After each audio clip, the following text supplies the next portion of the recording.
E se fosse possível levar esperança para milhares de pessoas? Juntos, nós podemos. Invista neste canal. Invista em um mundo melhor.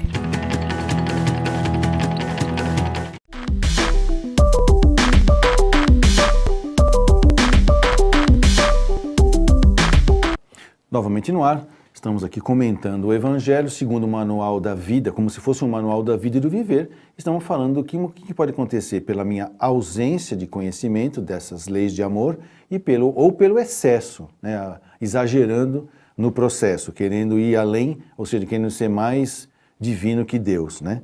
E antes de continuar, vamos falar do feirão de Natal aqui das Casas André Luiz, que vai ser no dia 3 a 4 de dezembro, lá na Rua Duarte de Azevedo.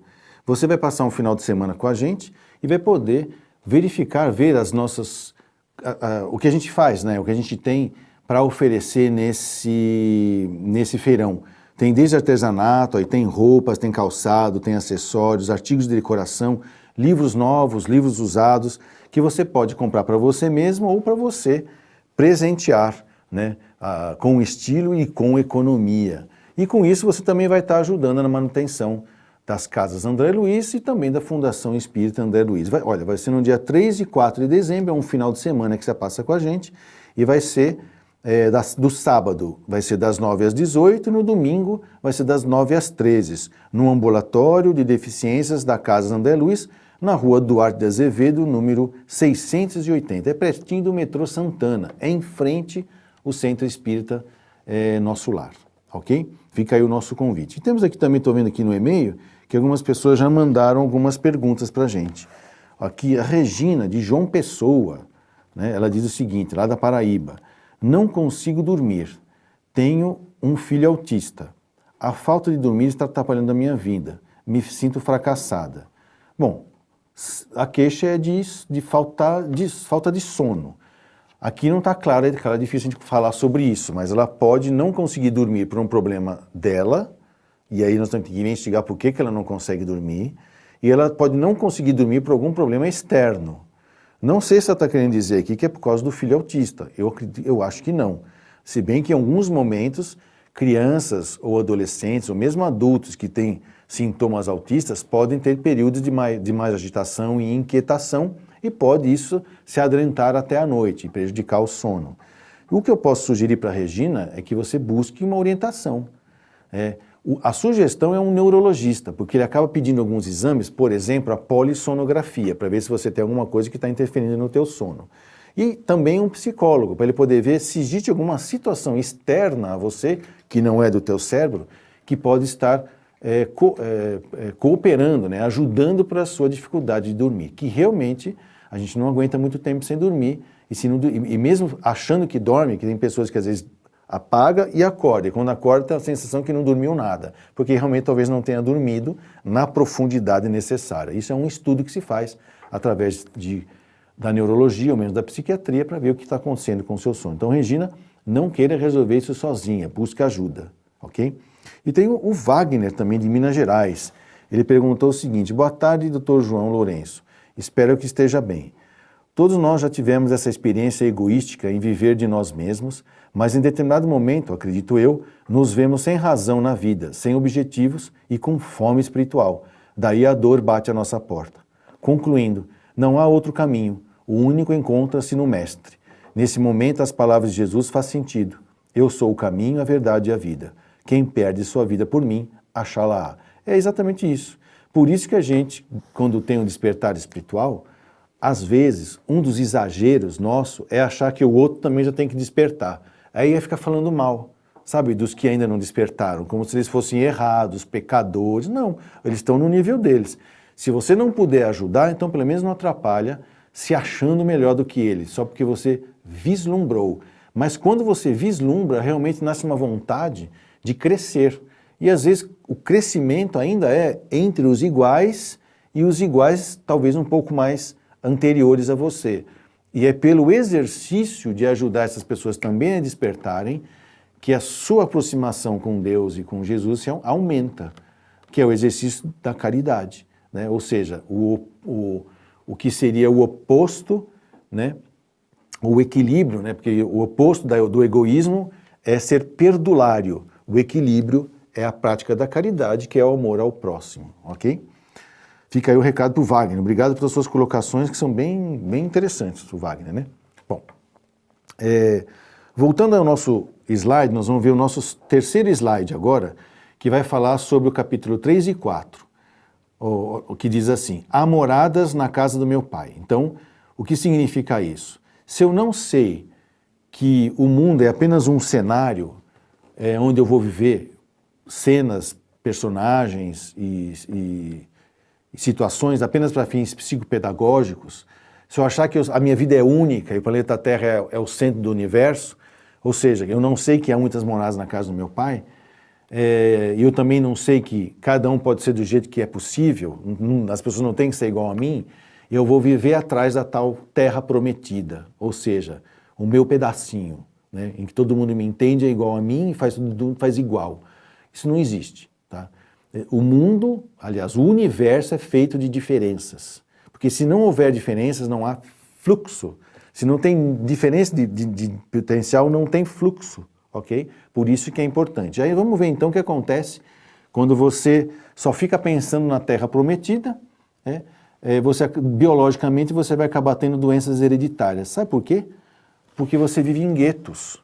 Pessoas que não misturam raças porque acham que a sua raça é melhor do que a outra. Começa a aparecer a maior frequência genes recessivos que podem causar doenças, porque não tem enriquecimento genético pela troca entre as etnias diferentes.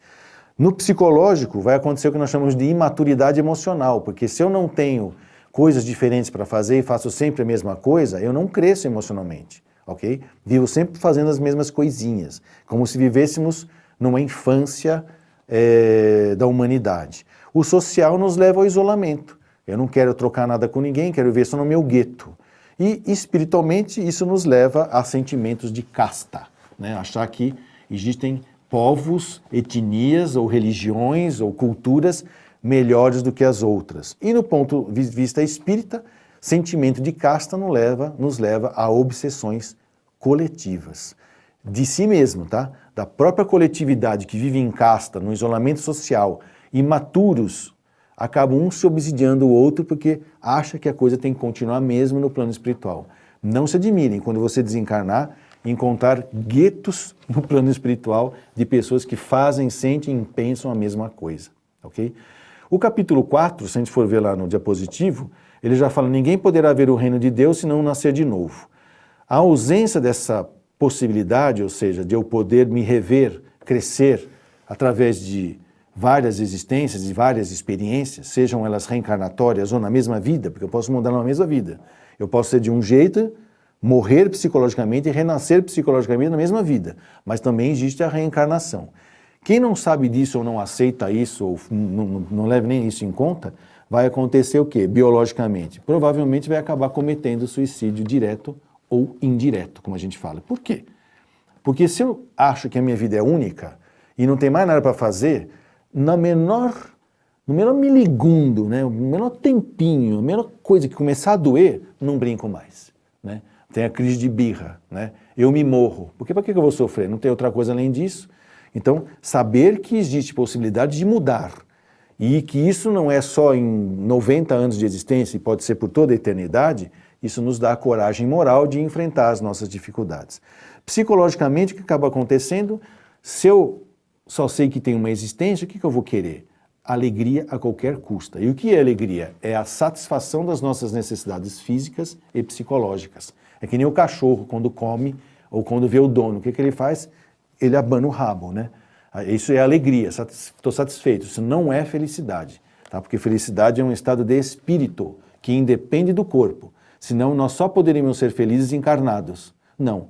Encarnados eu sou alegre, que é uma espécie de uma amostra grátis do que é felicidade. E o espírito não. Ele pode ser feliz mesmo não tendo as suas necessidades físicas e psicológicas atendidas. E o social, o que acontece? Eu vou acabar virando um usurário, né? Não um usuário da vida, um usurário. Eu quero aproveitar de tudo e de todos e tirar o melhor proveito, porque eu só tenho essa vida, né? Dor eu vou me afastar, se doer muito eu vou me morrer. Mas enquanto eu puder gozar, eu vou gozar. E se for em cima da tua cabeça, dane-se, não tem nada, não vai acontecer nada comigo, nem agora, nem depois. E do lado espiritual, o que vai chamar o valor ético e moral que eu vou ter no meu lado espiritual? Imediatismo. Para quando você quer? Para agora. Né? Quero viver e gozar agora, aqui. Né? Isso é o que vai acontecer. E do lado espiritual, do lado espírita, um apego à matéria. Ou seja, eu vou desencarnar e vou ficar grudadinho no meu túmulo, falando por que meu corpo não goza mais. Né? Por que ele não me obedece e não goza mais? Por que ele não tem mais prazer? Né? E isso acaba acontecendo. Tem um exagero disso? Tem um exagero disso também. O que é o exagero disso? Né? Eu ficar tão vivendo para a vida no plano espiritual, tá vivendo tanto para outra vida, que eu desencarno em vida.